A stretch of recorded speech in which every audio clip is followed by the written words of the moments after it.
अस्सलाम वालेकुम। कैसे हैं आप सब? उम्मीद है कि आप सब खैरियत से होंगे और आपकी खैरियत नेक मतलब चाहती हूँ।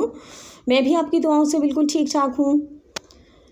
इस्लामी तारीख़, जैसे कि हमने आपको बताया था कि बहादुरी, शुजाअत, हमदर्दी और इसार पसंदी और इनकिसारी के वाक़यात से भरी पड़ी है। तो आज हम जो आपको एक मोरल स्टोरी सुनाएंगे, उस कहानी का नाम है सच्चा ख्वाब। तो आइए चलिए कहानी स्टार्ट करते हैं। सुल्तान नूरुद्दीन ज़ंगी, इनका नाम किसी तारुफ का मोहताज नहीं है। आज हम जो कहानी पढ़ेंगे सुल्तान नूरुद्दीन ज़ंगी के बारे में है। तो चलिए आइए कहानी शुरू करते हैं। कहानी का नाम है सच्चा ख्वाब। सुल्तान नूरुद्दीन ज़ंगी निहायत आदिल और नेक दिल बादशाह था। अपनी रियाया का बड़ा ख्याल रखता था। रात का ज़्यादा वक्त अल्लाह की इबादत में गुजारा करता था। एक रात सुल्तान ने ख्वाब देखा कि हुजूर नबी करीम सल्लल्लाहु अलैहि वसल्लम तशरीफ़ लाए। आप सल्लल्लाहु अलैहि वसल्लम ने दो अशख़ास की तरफ इशारा करते हुए फरमाया, नूरुद्दीन मुझे इन शर पसंदों से बचा। दूसरी रात सुल्तान ने फिर वही ख्वाब देखा। तीसरी रात फिर सुल्तान ने ख्वाब में नबी करीम सल्लल्लाहु अलैहि वसल्लम को देखा और ये देखा कि आप सल्लल्लाहु अलैहि वसल्लम ने दो अशख़ास की तरफ इशारा करते हुए फरमाया कि नूरुद्दीन मुझे उनके शर से बचा। सुल्तान ने जब मुसलसल 3 रात ख्वाब में नबी करीम सल्लल्लाहु अलैहि वसल्लम को देखा कि आपने हर बार एक ही बात कही और हर रात जो आपको ख्वाब नज़र आया उसमें आपने एक ही बात कही है, तो सुल्तान बेचैन हो गया। सुल्तान सोचने लगा कि यह इलाही क्या माजरा है। आखिरकार वो इस नतीजे पर पहुंचा कि मदीने में ज़रूर कोई गड़बड़ है, जिसकी बिना पर हुजूर नबी करीम सल्लल्लाहु अलैहि वसल्लम ने उससे ये इरशाद फरमाया है। सुल्तान ने दमिश्क से फ़ौरन मदीने जाने का फ़ैसला किया। उसने बेशुमार मालो दौलत साथ ली और दरबारियों के हमराह मदीने की तरफ चल पड़ा। 16 दिन बाद सुल्तान मदीना पहुंचा। मदीने पहुंचकर सुल्तान ने मनादी करा दी, यानी कि ऐलान करा दिया कि सुल्तान अहले मदीना में दिरहम और दिनार तकसीम करेगा। ये ख़बर सुनते ही छोटे बड़े सब दरबार की तरफ दौड़ पड़े। हर शख्स बारी बारी हाजिर होता, अपना इनाम वसूल करके चला जाता। इस तरह सारे शहर के लोग सुल्तान की नज़र से गुजर गए। सुल्तान ने हर एक को गौर से देखा, लेकिन वो अशख़ास इसको नज़र ना आए जो आप सल्लल्लाहु अलैहि वसल्लम ने उनको ख्वाब में दिखाए थे। जब सब लोग इनाम इकराम लेकर चले गए तो सुल्तान ने रोज़े नबवी सल्लल्लाहु अलैहि वसल्लम के बाज़ खुद्दाम से दरियाफ़्त किया।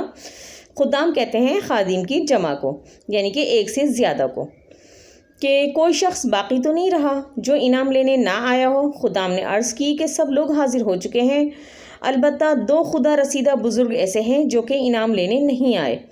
ये दोनों बुज़ुर्ग मगरिब के रहने वाले हैं, दिन रात इबादत में मसरूफ़ रहते हैं, ज़ियारत के लिए आने वालों को पानी पिलाते रहते हैं। ये सुनते ही सुल्तान ने हुक्म दिया कि इन दोनों को भी हाजिर किया जाए। थोड़ी ही देर बाद उन दोनों को सुल्तान के सामने लाया गया। सुल्तान ने आंख उठाकर इनकी तरफ देखा तो एक ही नज़र में पहचान गया कि ये वही शैतान है जिनकी सूरतें उसने ख्वाब में देखी थी और हुजूर नबी करीम सल्लल्लाहु अलैहि वसल्लम ने इन्हीं की तरफ इशारा करते हुए फरमाया था कि नूरुद्दीन मुझे उनके शर से बचा। सुल्तान ने इनसे पूछा कि तुम कहाँ रहते हो? उन्होंने बताया कि कब्रिस्तान में रोज़े के करीब एक वीरान सा मकान है, हम उसी में रहते हैं। सुल्तान ने उनको वहीं छोड़ा और ख़ुद सीधा उनके मकान में पहुँचा। मकान में दाखिल होकर सुल्तान ने हर तरफ निहायत गौर से देखा। मकान का सामान मुख्तसर सा था। ताक पर कुरान मजीद रखा हुआ था। कुरान मजीद के अलावा चंद किताबें भी थीं। एक कोने में फ़कीरों और मिस्कीनों में तकसीम करने के लिए गल्ले का ढेर लगा हुआ था। फ़र्श पर एक बहुत ही बड़ा बोरिया बिछा हुआ था। मुख्तसर ये कि इस मकान में कोई भी काबिल एतराज़ चीज़ ना थी। सुल्तान हैरान था कि क्या करे। फिर उसने एक हाथ फ़र्श पर बिछे हुए बोरिए की तरफ बढ़ाया कि देखिए इसके नीचे क्या है। सुल्तान ने जैसे ही बोरिए को उठाया तो एक खौफनाक हकीकत का इंकशाफ हुआ कि बुज़ुर्ग सूरत शैतानों ने एक नक़ब लगा रखी थी, जिसका रुख रोज़े नबवी सल्लल्लाहु अलैहि वसल्लम की तरफ था। पास ही एक गड्ढा था जिसमें नक़ब के ज़रिए निकाली जाने वाली मिट्टी डाली जाती थी। रात को ये दोनों शैतान इस मिट्टी को थैलों में भर भर कर बाहर मैदान में डाल आते थे। इस हकीकत के इंकशाफ पर सुल्तान की अजीब कैफियत थी। आँखों से आंसू रवा थे, दाढ़ी आंसुओं से तर हो गई थी। پھر سلطان نے دونوں خبیثوں کو موقع پر طلب کر کے غضبناک لہجے میں پوچھا کہ سچ سچ بتاؤ تم کون ہو اور تم نے یہ حرکت کیوں کی؟ پہلے تو انہوں نے ادھر ادھر کی باتیں کی، لیکن موت کو سامنے دیکھ کر وہ نڈر ہو کر بولے کہ ہم یہودی ہیں اور ہماری قوم نے ہمیں اس مقدس خدمت پر مامور کیا تھا کہ ہم مراکش سے یہاں پر حاجیوں کے روپ میں تمہارے نبی صلی اللہ علیہ وسلم کی قبر تک نقب لگا کر پہنچیں اور ان کی لاش نکال لیں اور بے آبرو کریں معاذ اللہ۔ ہمارا کام تقریباً مکمل ہو چکا تھا، نقب قبر تک پہنچ گئی تھی کہ دفتن آسمان پر بادل گرجا، آندھی چلنا شروع ہوئی، زلزلہ آیا اور اس کے بعد تم آ پہنچے۔ ان کی یہ گفتگو سن کر سلطان سراپے جلال بن اٹھا اور تلوار کھینچ کر نقب کے کنارے ہی ان دونوں کی گردنیں اڑا دیں اور فرمایا حضرت محمد صلی اللہ علیہ وسلم کی جناب میں گستاخی کرنے والوں کا یہی حشر ہونا چاہیے۔ اس کے بعد سلطان نور الدین کے حکم پر روضہ نبوی صلی اللہ علیہ وسلم کے ارد گرد گہری خندق کھودی گئی۔ اس خندق میں پگھلا ہوا سیسا بھر دیا گیا تاکہ آئندہ کسی خبیث نقبزن کا ہاتھ جو ہے وہ ہمارے پیارے نبی صلی اللہ علیہ وسلم کی آرامگاہ تک نہ پہنچ سکے۔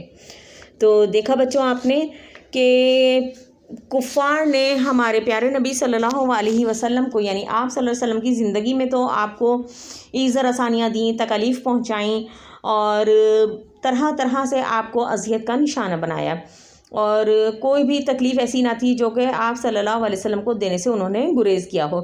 اور جب ہمارے پیارے نبی صلی اللہ علیہ وسلم کا وصال ہو گیا تو وصال کے بعد بھی کافروں نے آپ صلی اللہ علیہ وسلم کے روزے تک پہنچنے کی کوشش کری اور آپ صلی اللہ علیہ وسلم کے جسم مبارک کو نکال کر اس کو بے آبرو کرنے کی کوشش کی، لیکن چونکہ آپ صلی اللہ علیہ وسلم اللہ تعالیٰ کے محبوب نبی ہیں تو اللہ تعالیٰ جو ہے وہ اپنے نبیوں کو کبھی بھی کوئی نقصان نہیں پہنچنے دیتے، اور اللہ تعالیٰ ہم سب کو اپنے ایمان کی مضبوطی پر قائم رہنے کی توفیق عطا فرمائے اور ہم سب کو اپنے پیارے نبی صلی اللہ علیہ وسلم کی سنت پر اور ان کی دی گئی تعلیمات پر عمل کرنے کی توفیق عطا فرمائے۔